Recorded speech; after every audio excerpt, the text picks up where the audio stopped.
Well, the Special Needs Network kicked off its summer camp. The camp serves children with developmental disabilities, offering a safe, joyful space that celebrates every child's abilities. But this year, that sense of safety is being tested. With immigration raids across Southern California, many families are afraid to send their children, worried that seeking community support could come at a cost. Areva Martin is the president and CEO of the Special Needs Network, and she's here with us this morning. Thank you so much for being here. Thank you for having me. Welcome back. You know, it's so tough.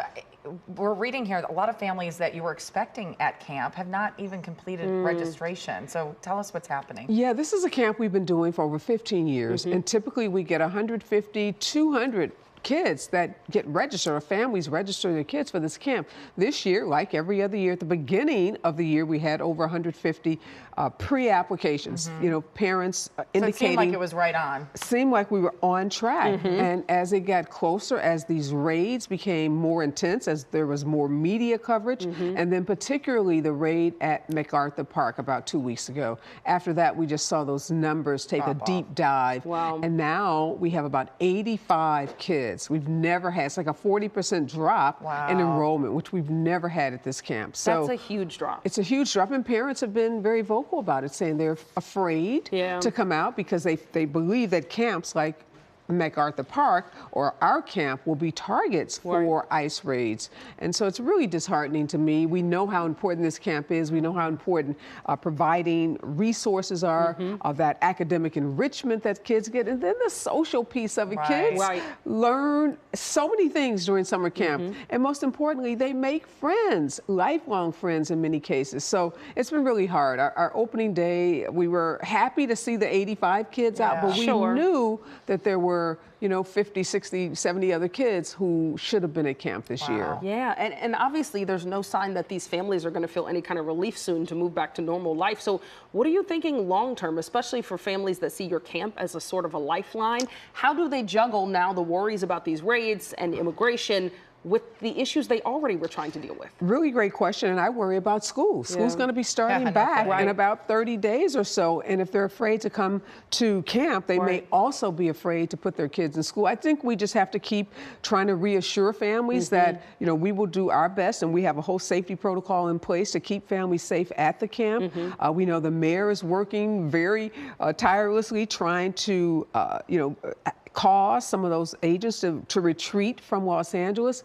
And we've just trying to get the word out to families that if there is a situation that happens with them, they do have legal recourse. We've been providing them with information about, legal aid societies and other law firms that are helping families who are impacted by ICE. So it's just a community effort to try to get families to understand that there are resources available to them and there's help available. Well, I think that's what's disheartening to me listening to you, Areva, because you do have a law background. So if I'm a civil rights lawyer, more than a law background. That's very, very true. You should, good point. No, you're so accomplished, and you do so much with the center.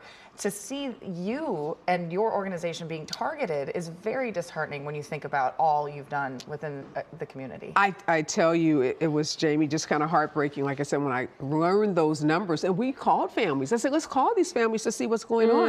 And then to hear them say that they are afraid, because that means if they're afraid to go to camp, are they going to grocery stores? Are they going to their jobs? Are they going to a medical appointment if they have a medical appointment? So I think sometimes we hear about things happening in the news, but we don't think about the real impact on everyday people. And these raids are having a tremendous impact on everyday people. Absolutely. I know that you said humanity needs to outweigh policy, because there are many people who go, well, yeah, they're afraid, but they need to have legal status, and there's very little sympathy. Is that hard to see? It's very difficult, because remember, the promise from this administration was going after criminals, people with criminal records who were engaged in, heinous acts, violent crimes. And when you see your gardener, when you see the person that works in your local market, when you see a mother or you see a housekeeper that has zero criminal record, zero involvement with the justice system being impacted, that's not what the promise was. That's not what I think many Americans who voted for this administration, I didn't, but those that did, I think that's not what they signed up for. And that's what's disheartening. And when people try to get so legalistic about the laws, look, this is a country, yes, of laws, but there are many, many instances and ways in which there are exceptions made, and we have given people pathways to citizenship throughout the history of this country. And so for now, for people to have this really, strident attitude that if you're here without documentation, then you should be deported, I find that disheartening, because we think of all the ways that we make exceptions to so many of our laws, particularly when there are extenuating circumstances, people who have been contributing to our society, who've been paying taxes, who've been working.